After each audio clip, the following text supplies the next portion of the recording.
ആക്കാൻ ആളില്ല.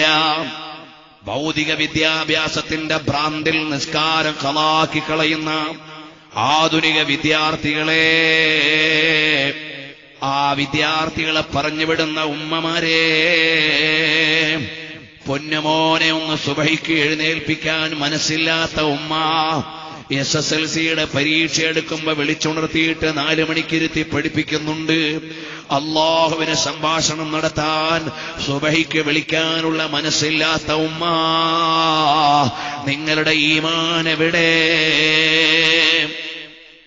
നിങ്ങളുടെ മനസ്സിലുള്ള അല്ലാഹുവിനെ കുറിച്ചുള്ള ചിന്ത എവിടെ? ഈ ദുനിയാവിലെ ഒരു സർട്ടിഫിക്കറ്റും ഖബറിലേക്ക് വെച്ചു തരൂല. ഒരു വിലാസവും നിങ്ങളുടെ മക്കളുടെ കൂടെ ഖബറിലേക്കില്ല. SSLCയുടെ പരീക്ഷ കഴിഞ്ഞിട്ട് പിറ്റേന്ന് നിങ്ങളുടെ മകളങ്ങ് മരിച്ചാൽ ഖബറിലേക്ക് കൊണ്ടുവെക്കുമ്പോ മാത്സിന്റെ മാർക്ക് എത്രയെന്ന് റബ്ബിന്റെ അടുത്ത് ചോദ്യമില്ല.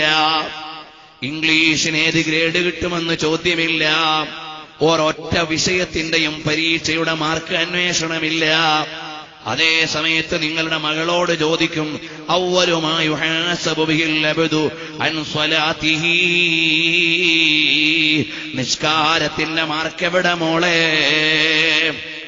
അല്ലാ, ഞാൻ 7ാം ക്ലാസ്സിൽ വെച്ച് ഞാൻ പ്രായപൂർത്തിയായി, 3 കൊല്ലോ 4 കൊല്ലോ പഠിച്ചു, എനിക്ക് ളുഹർ നിസ്കാരമില്ല റബ്ബേ, എനിക്ക് അസ്റില്ല റബ്ബേ, മഗ്രിബ് അറിഞ്ഞിട്ടില്ല റബ്ബേ, സുബഹി പരിചയമില്ല റബ്ബേ.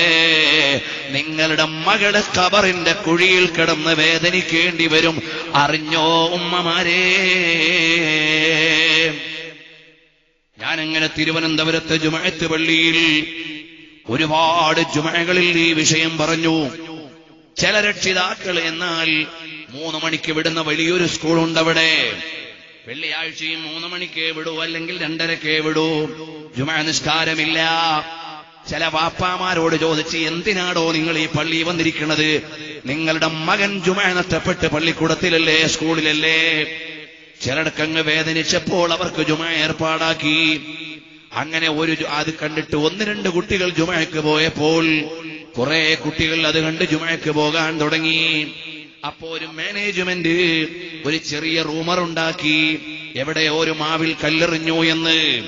പേരൻസിന്റെ മീറ്റിംഗ് വിളിച്ചപ്പോ പറഞ്ഞു, വെള്ളിയാഴ്ച ജുമുഅക്ക് പോയ കുട്ടികൾ മാവിലെറിഞ്ഞു.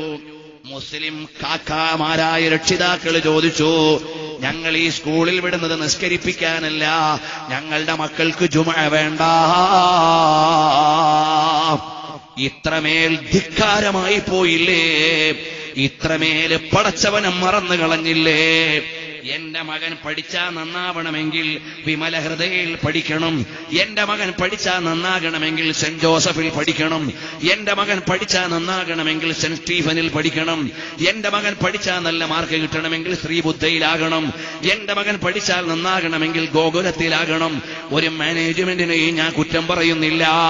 നിസ്കാരം ഖളാക്കി ഔറത്ത് മറക്കാത്ത, തലമറക്കാത്ത പള്ളിക്കൂടത്തിൽ വിട്ടാലേ എന്റെ മകന് വിദ്യാഭ്യാസം ലഭിക്കുമെന്ന് ചിന്തിച്ചിട്ട് മക്കളെ വിട്ടിട്ട് പള്ളിയിൽ കയറുന്ന വാപ്പാ, സ്വർഗം കിട്ടുമെന്ന് കൊതിച്ചിരിക്കുന്ന ഉമ്മ,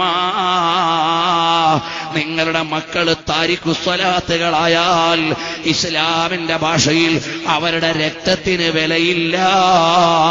മുസ്ലിം കോടതിയുണ്ടെങ്കിൽ അവരുടെ കഴുത്ത് വെട്ടേണ്ടതാണ്. ഇതല്ലേ സഹോദരന്മാരെ ഇസ്ലാമിന്റെ നിയമം? എന്നിട്ട് നിയമങ്ങളെ മുഴുവനും ലംഘിച്ചിട്ട് ഞാൻ വലിയ ഹാജിയാരാണ്, ഞാൻ വലിയ പള്ളിയുടെ സെക്രട്ടറിയാണ്, ഞാൻ വലിയ പ്രസിഡന്റാണ്, മകൻ താരിഖു സ്വലാത്താണ്. എവിടെ പോയി നമ്മുടെ ഈമാൻ? അല്ലാഹ് വെള്ളം തരുന്ന, വായു തരുന്ന, ജീവൻ തന്ന, എല്ലാം തന്ന ഖാലിഖായ റബ്ബിന്റെ മുമ്പിൽ 5 നേരം ഒന്ന് സുജൂദിൽ കിടക്കാനുള്ള മനസ്സില്ലെങ്കിൽ അവന്റെ വെള്ളം കുടിക്കുന്നതിന് നാണമില്ലേടാ. അതുകൊണ്ടല്ലേ റബ്ബിന്റെ അദാബ് ഇറങ്ങിപ്പോയി. ഹാർട്ടിന് കംപ്ലൈന്റ് ഉള്ളവര് വർദ്ധിച്ചു പോയി, സ്കിന്ന് കംപ്ലൈന്റ് ഉള്ളവര് വർദ്ധിച്ചു പോയി. അദാബ് ഇറങ്ങുമ്പോ ഒന്നിച്ചങ്ങ് ഇറങ്ങലാണ്. എത്ര ആളുകളാണിന്ന് രോഗികളായി പോയത്? വല്ലാത്ത ശിക്ഷയല്ലേ വന്നുകൊണ്ടിരിക്കുന്നത്. ചിന്തിക്കാനുള്ള മനസ്സ് ബുദ്ധിയുള്ളവർക്ക്